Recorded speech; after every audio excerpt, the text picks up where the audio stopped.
Assalamualaikum anak-anak. Bagaimana kabar kalian hari ini? Hari ini kita akan belajar kelas 4, tema 1 tentang indahnya kebersamaan, subtema 1, keberagaman budaya bangsaku, pembelajaran 1. Ikutin terus ya video ini.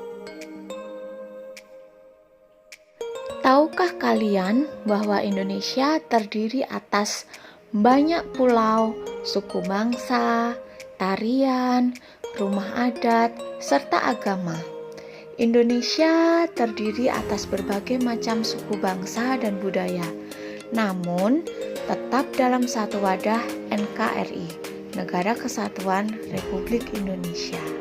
Beragaman budaya tersebut merupakan anugerah dari Tuhan Yang Maha Esa yang wajib kita syukuri.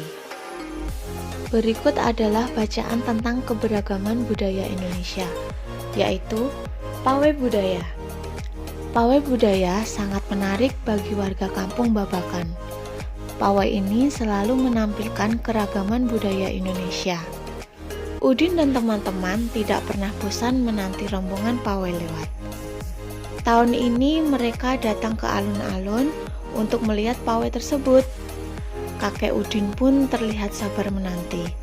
Terdengar suara gendang yang menandakan rombongan pawai semakin dekat. Dari bacaan tersebut, kita dapat mencari gagasan pokok dan gagasan pendukung. Mungkin dari kalian ada yang belum mengerti apa itu gagasan pokok dan gagasan pendukung.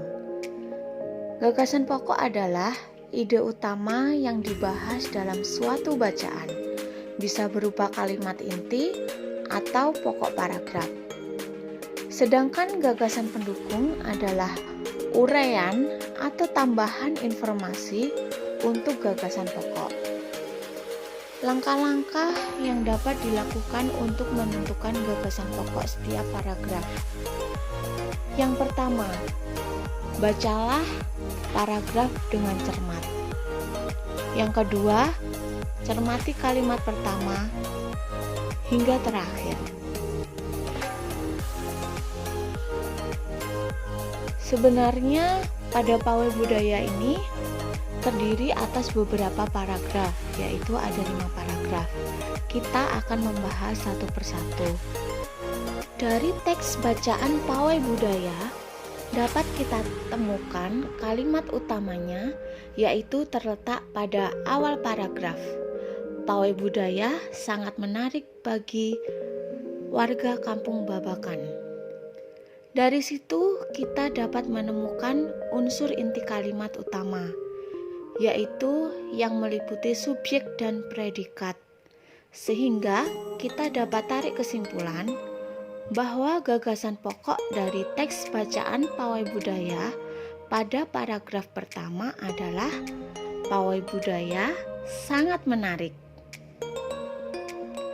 Sedangkan kalimat kedua, pawai ini selalu menampilkan keragaman budaya Indonesia, hingga kalimat terakhir itu adalah penjabaran dari kalimat pawai budaya sangat menarik bagi warga kampung Babakan.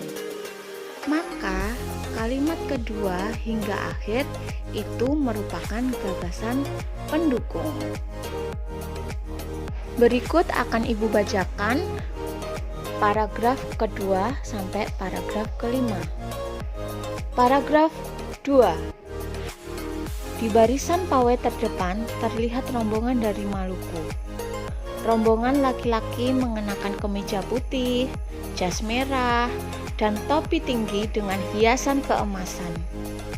Rombongan perempuan mengenakan baju cele. Baju ini terdiri dari atasan putih berlengan panjang serta rok lebar merah. Langkah mereka diiringi oleh suara tifa, alat musik dari Maluku. Bunyinya seperti gendang, namun bentuknya lebih ramping dan panjang. Budaya Maluku sangat unik dan menarik.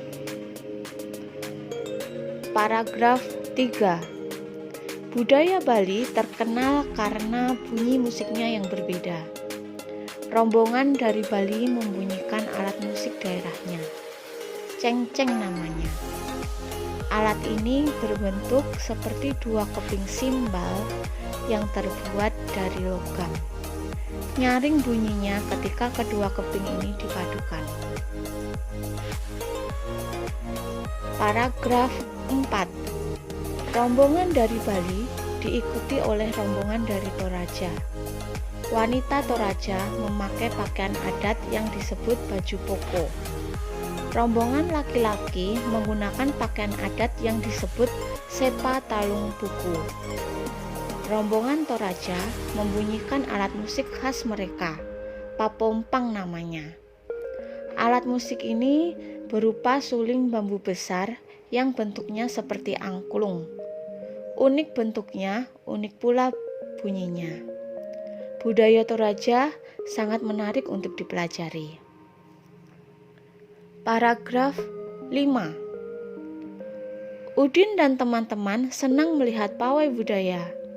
Selalu ada hal baru yang mereka perhatikan setiap tahun. Pakaian adat dari berbagai suku di Indonesia selalu menyenangkan untuk diamati. Benar kata Ibu Udin, kebudayaan Indonesia memang sangat beragam, kaya, dan mengagumkan.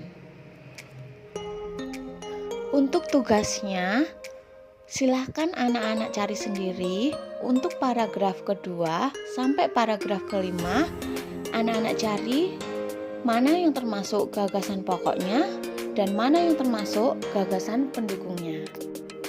Selain kaya akan budaya, tarian, dan makanan khas daerah, Indonesia juga kaya akan jenis alat musik. Berikut ada beberapa contoh alat musik yang dimiliki oleh berbagai suku di Indonesia. Ada angklung, ada saluang, ada kecapi, ada kendang, dan ada tifa. Cara memainkannya pun juga berbeda-beda.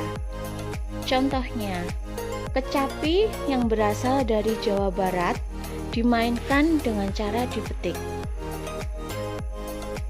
Sedangkan angklung yang berasal dari Jawa Barat dimainkan dengan cara digoyangkan.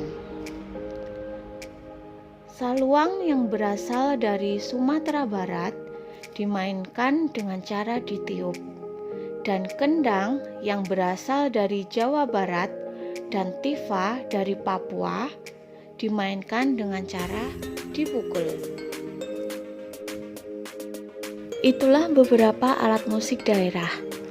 Alat-alat musik yang digoyangkan, ditiup, dipukul, atau dipetik akan menghasilkan bunyi. Hal ini karena alat-alat musik yang dimainkan akan menghasilkan getaran. Getaran merupakan sumber bunyi. Lalu, bagaimana cara menghasilkan bunyi yang lebih keras? Yaitu dengan cara memperbanyak jumlah getaran dalam setiap detik.